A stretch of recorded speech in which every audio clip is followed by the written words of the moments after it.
Hello students, this is SD Pawar, lecturer, Department of Economics, Gokte PU College of Commerce and Science, Belgaum.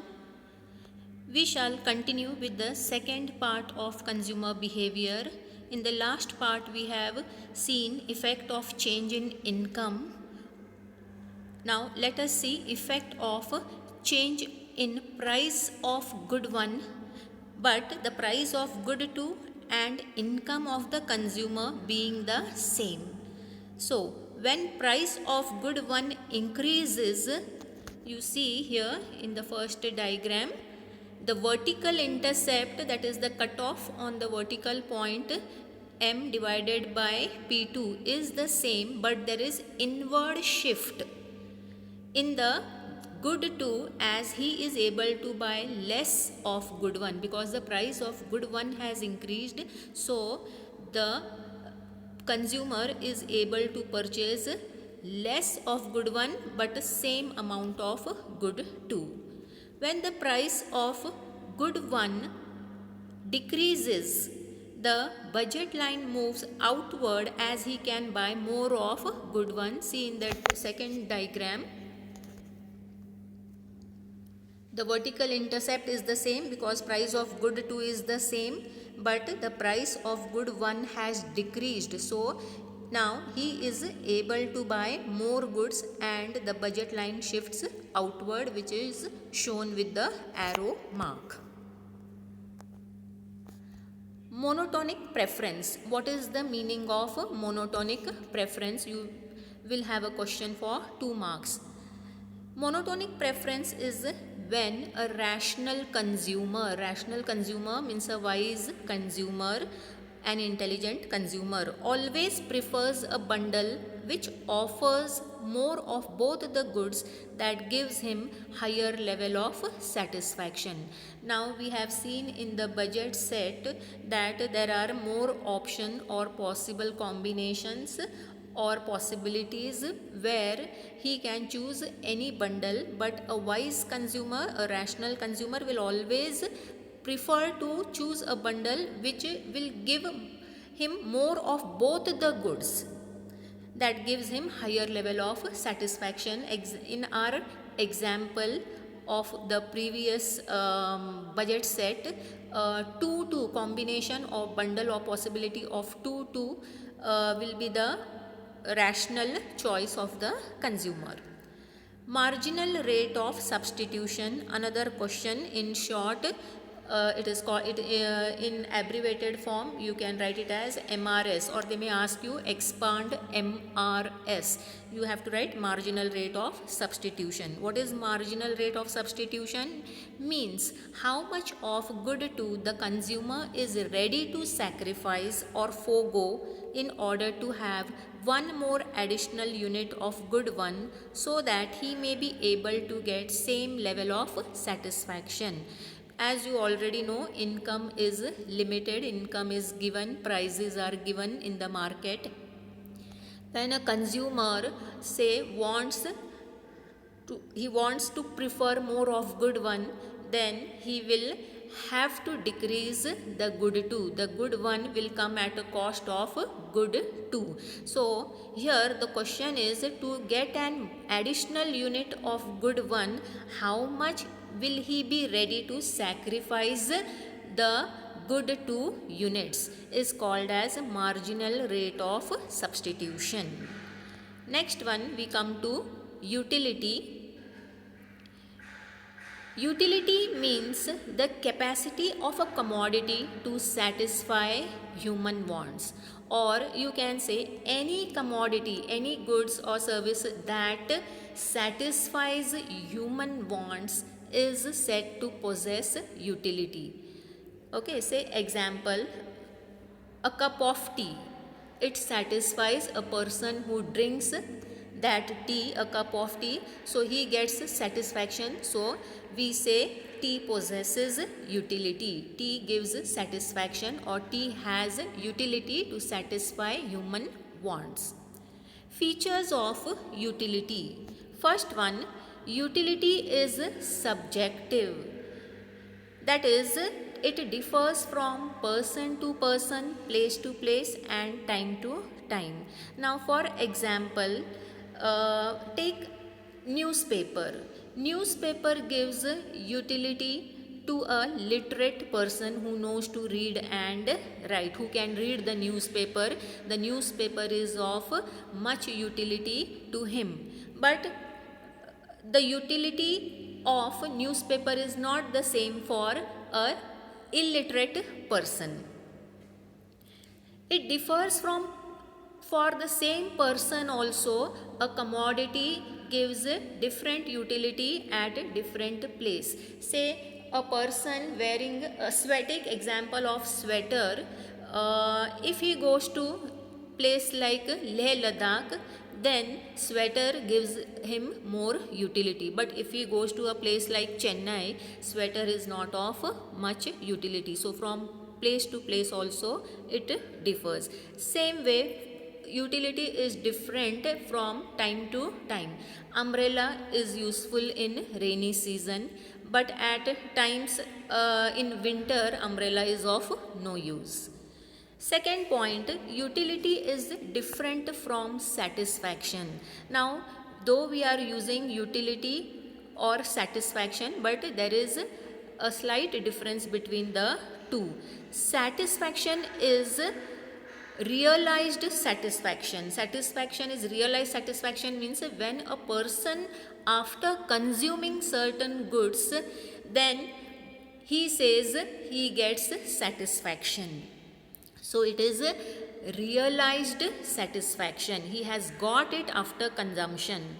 Whereas utility is expected satisfaction, that is before consumption a person may think, yes, this commodity or good may give me satisfaction. So it is expected satisfaction. So utility is satisfaction is after the consumption and utility is before the consumption. Satisfaction, we say it is realized after consumption. Utility is expected before the consumption. Utility can not be directly measured.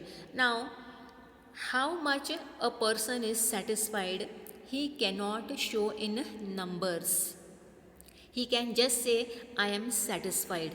But how much is satisfied, you cannot, another person cannot know, or he cannot show it to other person. But it can be measured indirectly with the help of price paid for it. Suppose a person is in need of a cup of tea. Then when he has that cup of tea, he says, I am very satisfied.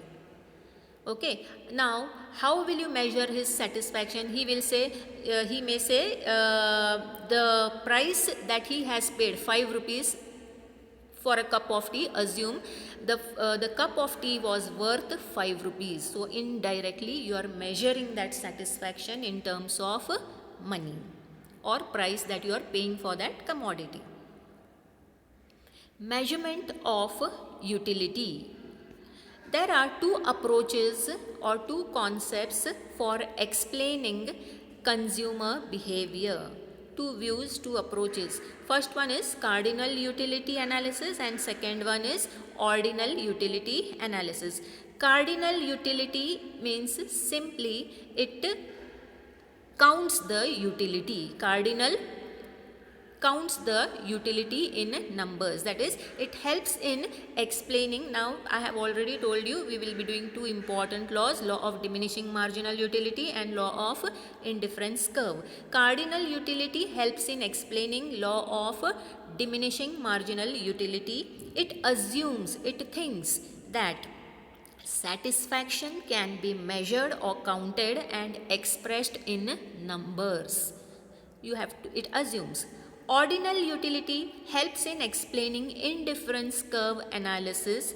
It assumes satisfaction cannot be measured or counted in numbers, but only can be compared in order of preference or choice, or it can be ranked as first, second or third. You can only compare it. This is better than the first one, this is better than the second one. You can only compare it but cannot measure or count it in numbers, ordinal utility.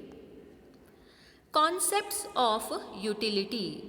Initial utility, total utility, marginal utility. You need to know the meanings of these concepts when you are doing law of diminishing marginal utility. So let's begin with initial utility. Initial means starting utility or starting satisfaction. Initial utility is utility got by consuming first unit of good. Example, having first cup of a tea to reduce fatigue or tiredness.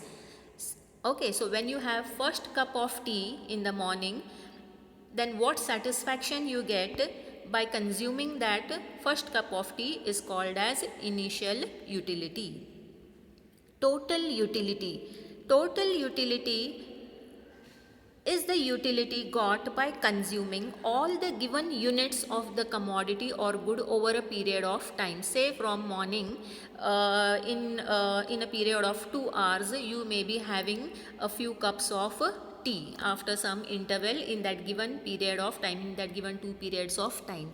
So total utility means when you have all, you have, say you have consumed 4 or 5 units, say 5 units of 5 cups of tea, then you say when you have consumed the 5th cup of tea, what satisfaction you get, that is counted as total utility. That is total utility. In other words, it can be expressed as Tu is equals to mu1 plus mu2 plus mu3 plus dash dash mu of nth unit. Therefore, Tu is equals to summation of mun. That is, mu here is marginal utility. Marginal utility means additional utility. Now when you consume the first unit and whatever satisfaction you get, that is initial utility. When you have consumed first, second, third, then your additional satisfaction, you will start getting additional satisfaction, and that is called as marginal utility. So when you have consumed all the cups, the total of all the marginal utilities is called as total utility. Total utility also means the sum of mu of each successive unit. Marginal utility is the additional utility which a consumer gets by using an additional unit of a good. Say you have consumed 4 units of tea and you have got total utility from that 4 units. Now say you feel like having one more additional unit of a cup of tea. When you have that additional cup of tea, then you are getting additional satisfaction, that is called as marginal utility. So marginal utility is an addition to the total utility. You need to remember the formula mun, that is mu marginal utility of nth unit is equals to tun minus 1, or it can also be written as marginal utility is delta total utility divided by delta quantity, or change in total utility divided by change in quantity. Now when you, in the next session, when you will deal with diminishing marginal utility with the help of chart, you will understand these concepts more clearly. So for today, this much is sufficient. Thank you.